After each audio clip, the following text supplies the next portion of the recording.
औज़ुबिल्लाहिमिनश्शैतानिर्रजीम बिस्मिल्लाहिर्रहमानिर्रहीम। अस्सलाम वालेकुम नाज़रीन, उम्मीद करता हूँ आप सब लोग खैरियत से हैं।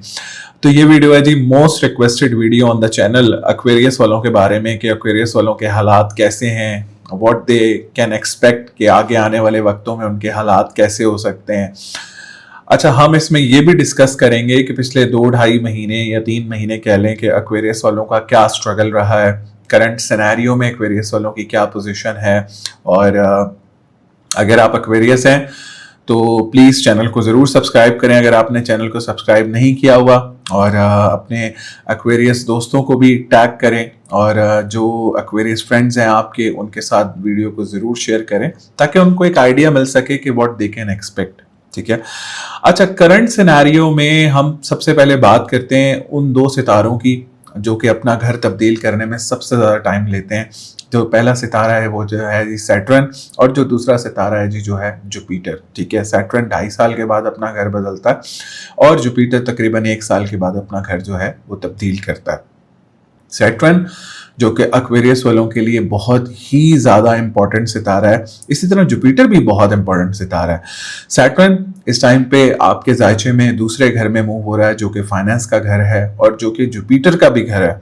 ठीक है, तो जुपिटर जो है वो इस टाइम पे आपके 5वें घर में मूव हो रहा है, लेकिन राहु जो है वो आपके पहले घर में मूव हो रहा है और केतु जो है वो आपके 7वें घर में मूव हो रहा है, क्योंकि राहु केतु हमेशा आमने सामने रहते हैं। ठीक है, और जब ये मैं वीडियो रिकॉर्ड कर रहा हूँ तो तकरीबन 3 अक्टूबर को मरकरी जो है वो आपके 9वें घर में जा रहा है और मार्स वहाँ पे ऑलरेडी मौजूद है, और तकरीबन 17 अक्टूबर को जो है सन भी आपके 9वें घर में मूव हो जाएगा।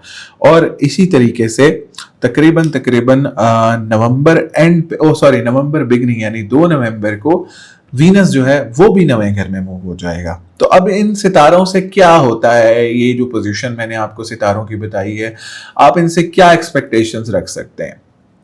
देखें, जनरली जो परसेप्शन है राहु का पहले घर में होना, it's not a good sign. ठीक है, जर्नली, और अगर वाइडर परसेप्शन को देखेंगे तो हम उसमें यही देखते हैं कि एक्वेरियस वाले थोड़े से अभी परेशान हैं। ठीक है, स्पेशली मरकरी अभी 6ठे घर में मूव होता रहा, फिर 8वें घर में मूव हो रहा है करंटली भी, फिर वीनस भी 6ठे घर में मूव होता रहा, करंटली 7th हाउस में मूव हो रहा है। फिर उसके अलावा सन भी कह लें कि पिछले 2-2.5 महीने में कोई इतनी अच्छी पोजीशन में नहीं रहा है। ठीक है, तो ये, और इवन मार्स भी 8वें घर में मूव होता रहा है पिछले 3-4 महीने से। तो पिछले 3-4 महीने जो है ना बड़े अजीब से एक स्ट्रगल में गुजरे हैं एक्वेरियस वालों के। कुछ फाइनेंशियल परेशानियां भी उनको देखने को मिली, इमोशनल परेशानियां भी देखने को मिली, स्पेशली जो लोग मेंटली तौर पे डिस्टर्ब रहते हैं या जिनको डिप्रेशन एंजाइटी रिलेटेड इश्यूज रहते हैं, उन्होंने काफी स्ट्रगल किया और करंटली भी वो काफी स्ट्रगल कर रहे हैं because of the Rahu sitting in the first house. ठीक है, जो राहु आपके पहले घर में बैठा है, इसकी वजह से जिन लोगों को मेंटली तौर पे इश्यूज रहते हैं उनके लिए करंटली बड़ी जो है ना वो परेशानियां चल रही हैं। इसके लिए मैं आपको एक सदका बताता हूँ। आप ना कोई काली चीज का सदका दिया करें हफ्ते के दिन, और या फताहु या रज़ाकू जरूर पढ़ा करें। और अगर आपको मेंटली तौर पे बहुत ज्यादा डिस्टर्बेंस रह रही है तो एक स्टोन होता है, उसको जरकुन कहते हैं, जरकन भी कहते हैं, जरकुन भी कहते हैं, वो आप पहन सकते हैं, वो बहुत अच्छा है आपके लिए। ठीक है, लेकिन करंट सिनेरियो में अगर मैं देखता हूं ना तो generally Aquarius is struggling, specially mentally तौर पे डिसीजन मेकिंग बड़ी लो हुई है, पर्सनालिटी रिलेटेड फ्लॉज उनको देखने को मिल रहे हैं। फिर अगर हम केतु को देखें, जो केतु का 7वें घर में बैठना है, बहुत सारे लोगों के रिलेशनशिप खराब हुए हैं, पार्टनरशिप बिजनेस डिसॉल्व हो सकते हैं, और जिनकी शादी में ऑलरेडी इश्यूज चल रहे थे उनको काफ़ी इश्यूज रिलेशनशिप वाइज देखने को मिल रहे हैं। मैरिज में डिले हो रहा है, नौकरी नहीं मिल पा रही है, नौकरी ना मिलने की वजह एक सैटर्न का रेट्रोग्रेड भी होना है करंटली। ठीक है, करंटली सैटर्न भी रेट्रोग्रेड है, उसकी वजह से भी इनको थोड़ा सा स्ट्रगल करने को नजर आ रहा है। तो जर्नली करंट सिनेरियो में Aquarius is not feeling good, और मेरे हिसाब से उन पे थोड़ी सी परेशानियां और प्रॉब्लम्स अभी चल रही हैं। ठीक है, लेकिन ये प्रॉब्लम्स परेशानियां कुछ ही टाइम की हैं। ठीक है, और इनमें बहुत ज़्यादा बेहतरी इंशाल्लाह जो कि मैं एक्सपेक्ट कर रहा हूँ वेरी सून जो है वो इनके लिए परेशानियां ख़त्म होती हुई मुझे नज़र आ रही है। एक सबसे बड़ा जो फाइनेंस का आपका मसला बना हुआ है, जो पैसों का फंसना है, जो पैसों की फरावानी में कमी है, ठीक है, उसकी एक वजह जो है ना आपका सैटर्न का आपके दूसरे घर में बैठना है, ठीक है, और पिछले 2-3 महीने से ये उल्टी चाल में मौजूद है।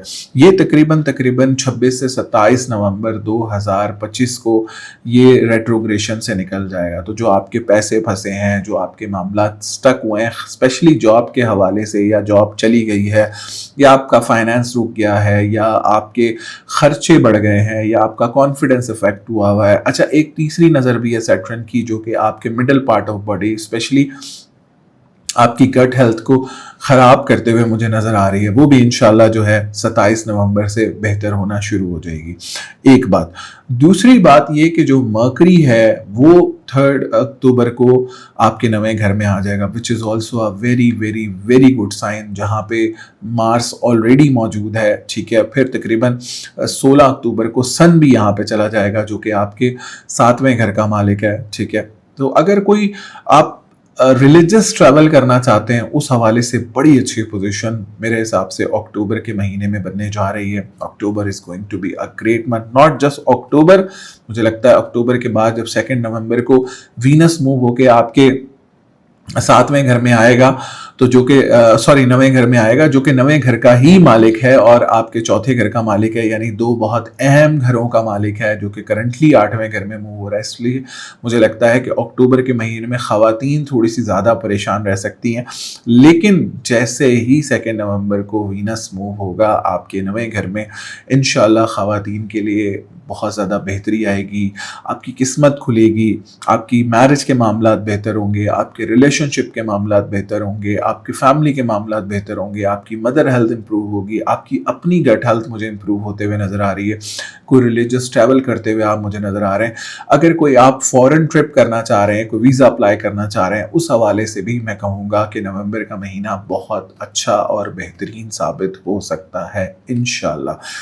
अच्छा, एक चीज़ से जो है ना लोग थोड़े से घबराए हुए हैं इस टाइम पे, वो ये कह रहे हैं कि जी जुपिटर जो है वो शर्फ का हो के जी आपके 6ठे घर में जा रहा है। अच्छा, जुपिटर कुछ टाइम के लिए जा रहा है, ठीक है, अभी ये परमानेंटली यहाँ पे नहीं आ रहा, परमानेंटली इसने अभी नेक्स्ट ईयर आना है, ठीक है, जून के महीने में। उसको भी मैं एक वीडियो बना रहा हूँ उसके लिए भी, ठीक है।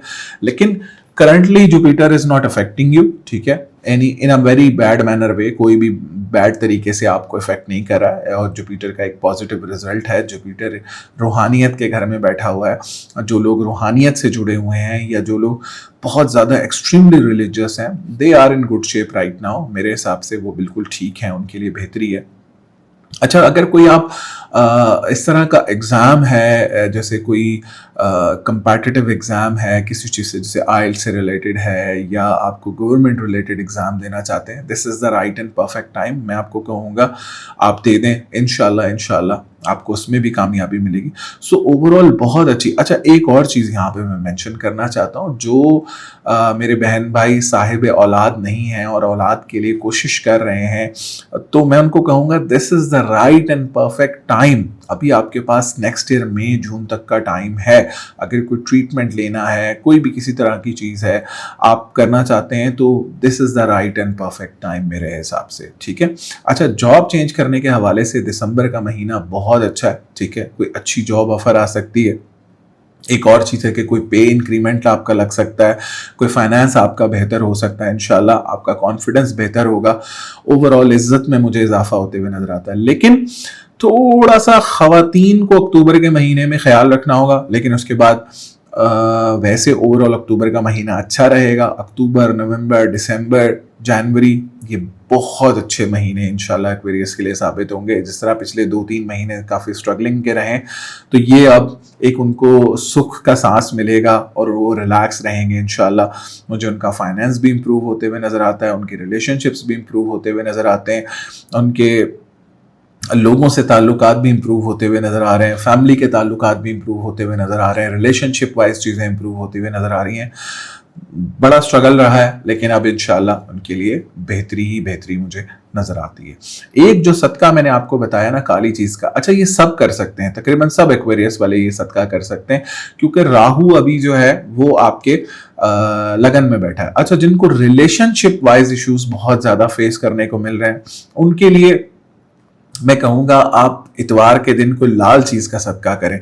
अब लाल चीज में टमाटर भी हो सकते हैं, गोश्त भी हो सकता है, जो आपको सही लगता है, अल्लाह जिस चीज की आपको तौफीक देता है आप दे सकते हैं, ठीक है, इसमें कोई ऐसी मसले वाली बात नहीं। अच्छा, जो काली चीज का सदका मैंने बताया वो आपके फाइनेंस को इंप्रूव करेगा, आपकी पर्सनालिटी को इंप्रूव करेगा, आपकी मेंटल हेल्थ को इंप्रूव करेगा और ओवरऑल आपकी लाइफ में इंप्रूवमेंट लेकर आएगा।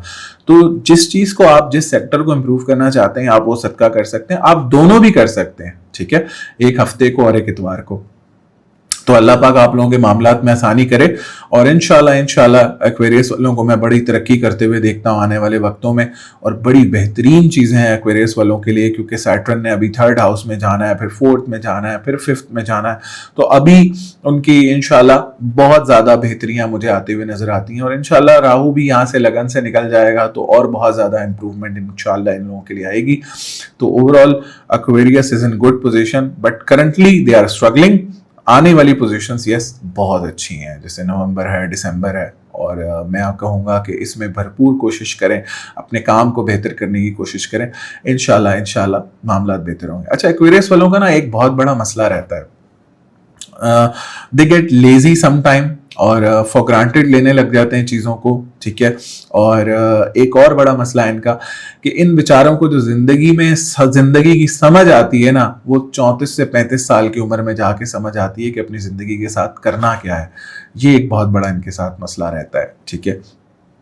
उसकी वजह, उसकी रीजन भी मैं आपको बता देता हूं, बिकॉज सैटर्न उनके 1st हाउस का मालिक है, जिसको ताले लगन कहा जाता है वैदिक एस्ट्रोलॉजी में, जिसको असेंडेंट भी कहा जाता है। सैटर्न उनके पहले घर का मालिक है, और सैटर्न को कहा जाता है कि ये स्लोएस्ट मूविंग स्टार है, ठीक है, स्लोएस्ट मूविंग स्टार है, और 2.5 साल में अपना घर बदलता है। तो इसलिए इसको जो है ना वो एक ओल्ड सैयारा भी कहा जाता है। तो मेरे हिसाब से एक्वेरियस जो है ना वो slow and steady win the race वाली बात है। तो तकरीबन 35-36 के बाद इनको जिंदगी में जाके कामयाबी, तरक्की और खुशहाली देखने को मिलती है। सो उम्मीद करता हूँ वीडियो आपको पसंद आई होगी। वीडियो पसंद आई है तो वीडियो को जरूर लाइक करें, चैनल को जरूर सब्सक्राइब करें, दुआओं में याद रखें। अल्लाह ने के बाद।